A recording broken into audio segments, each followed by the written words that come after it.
All right, Bruchim Abayim, welcome everyone.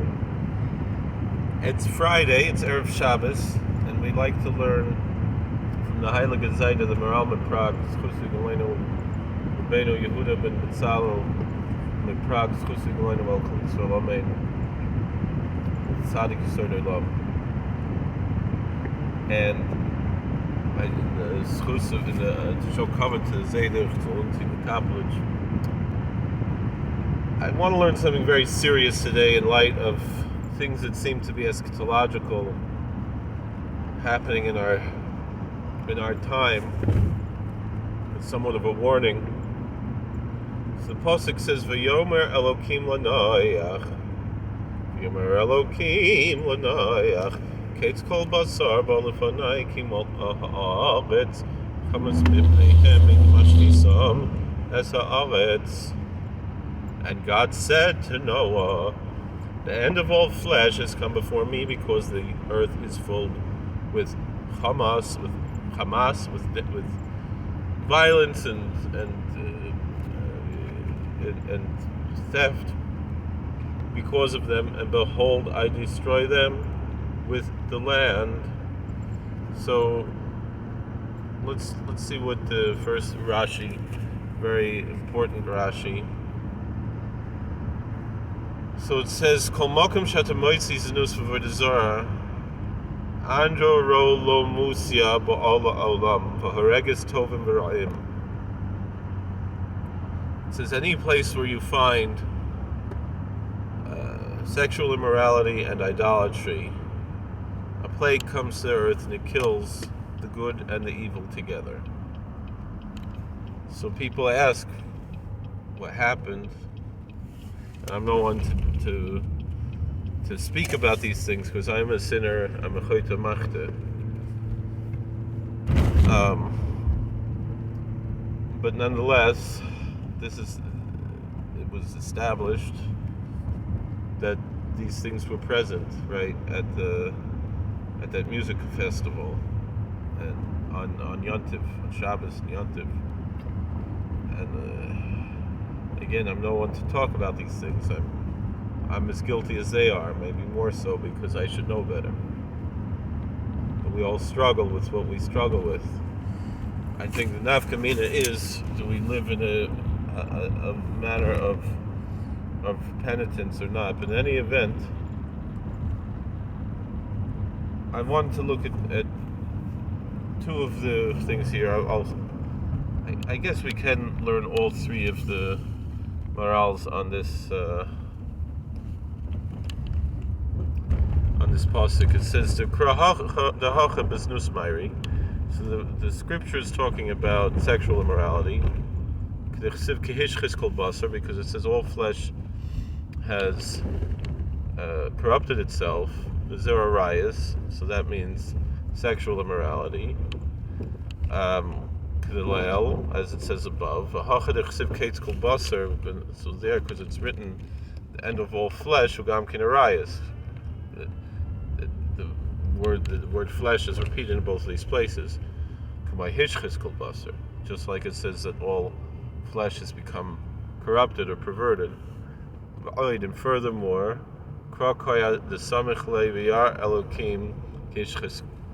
and also the verse says that God saw that all flesh became perverted, and it's not even looking at the sin of chamas,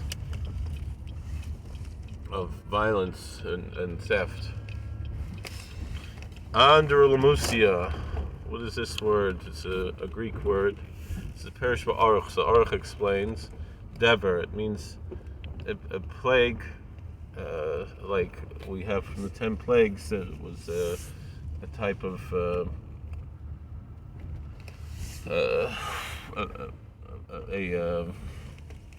plague that was along the lines of some sort of trying to remember, say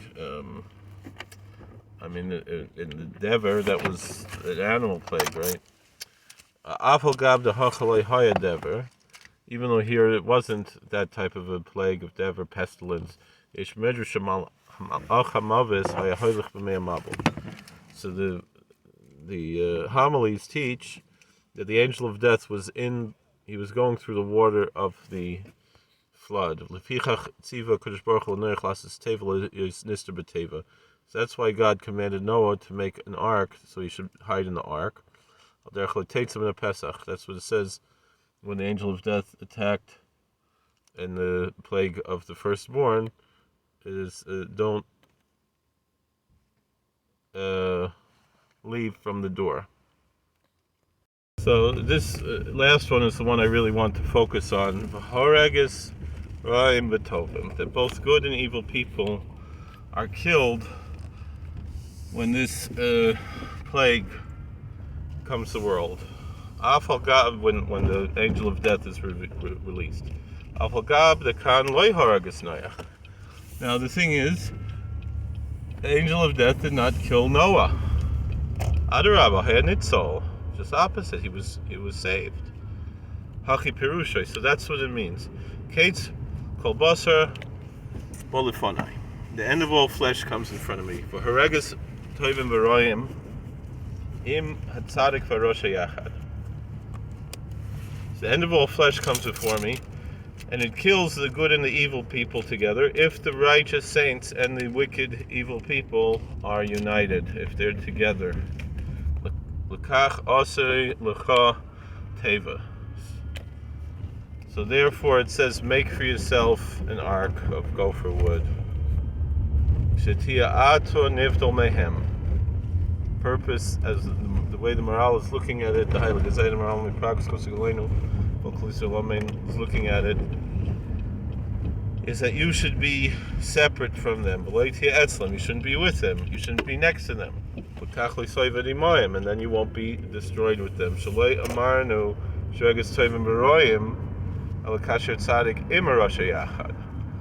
That the only time what Rashi is saying, the Medrash, that the plague kills both the good and evil people, is that if the good, righteous, saintly people are together with the wicked people. Mitam kevin shenitin reshus lamashches shuv enu mavchin ben ra latov.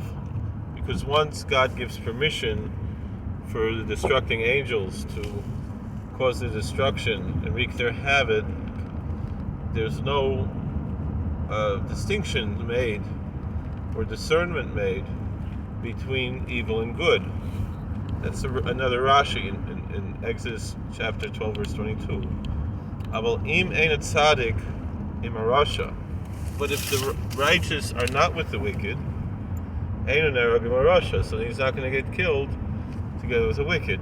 Mashal yidei znus ba'adever la'olam merg tzadikim v'rishoyim hu dever nifla ma'oid. So this idea, though, that sexual immorality brings pestilence to the world, a plague to the world, and it kills the saints and the sinners together, the righteous and the wicked together, that's a very exceptional type of a plague. It's not a normal thing. As we said above, verse 22, because the evil inclination is the destructive force. The devil is that which is destroying us. So since there's a devil that entices people, there's an inclination, an urge to sexual immorality, that is a perversion. So, since, especially when things are in an extraordinary fashion of what type of destructive force there is in the world, when society is being destroyed through wanton immorality, unrepentant immorality, approval and support of immorality, so then that is what leads to that opens the door for all of the destruction.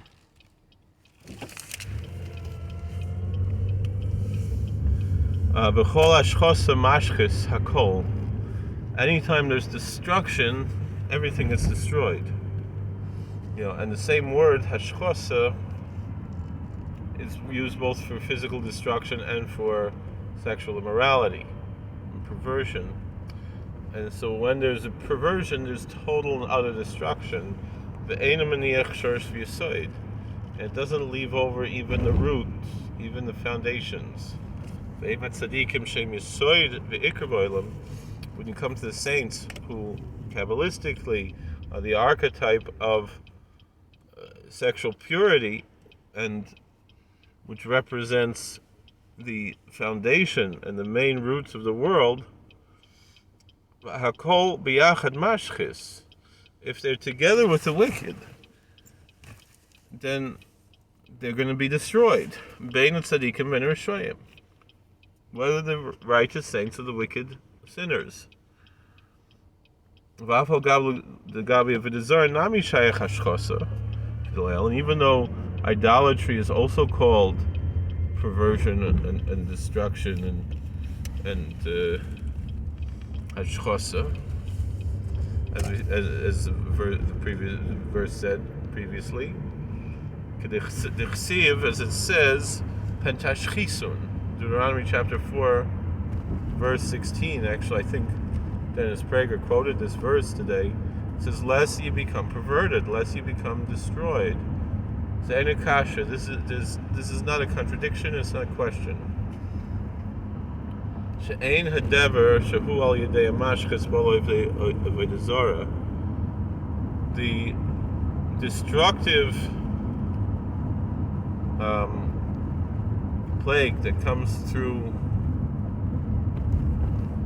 this perversion through the destroying angel comes through idolatry.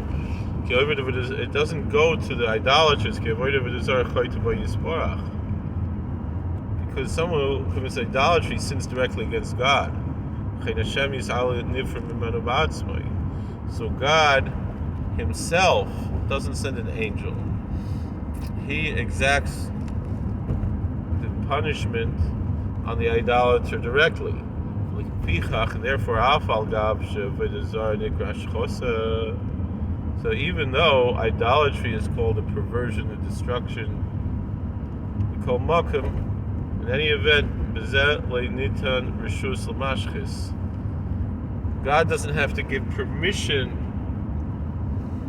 to a destructive angel to attack idolaters, because God takes care of that himself. But when it comes to sexual immorality, he sends an angel that's destructive, and the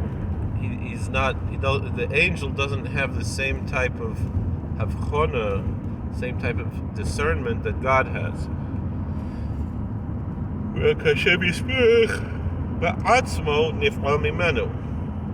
Because when it comes to the sin of idolatry, you just said, God himself, the blessed Lord himself, exacts payment from the idolater. Shehu mavchin bein tov l'ra.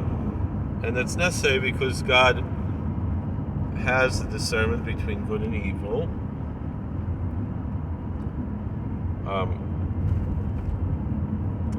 And therefore, Barayos Kaven Shenosan Rishus L'Mashchis, when it comes to and it's necessary with idolatry, because idolatry is something, although there are outer expressions, it's more or less an inner issue, right? As opposed to sexual immorality is an action, right? So therefore, when it comes to sexual immorality, God gives an angel permission to destroy. So the angel doesn't have discernment between good and evil. It's just released. And you can also explain it like this: sexual immorality is a bodily sin. It's a sin of the flesh. So when a person sins with the body, the plague comes to destroy the bodies. Vein mavchin vein tov and vein ra, and there is no discernment between good and evil. Because there's no difference in the body between good and evil. That's a soul issue. The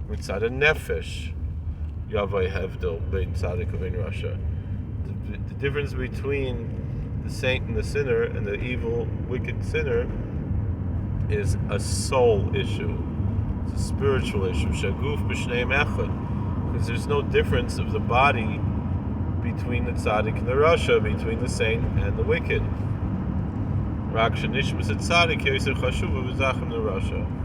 Just that the saint soul is more chashuv, it's more dignified and more purified than the soul of the wicked. So I think, from this we have to understand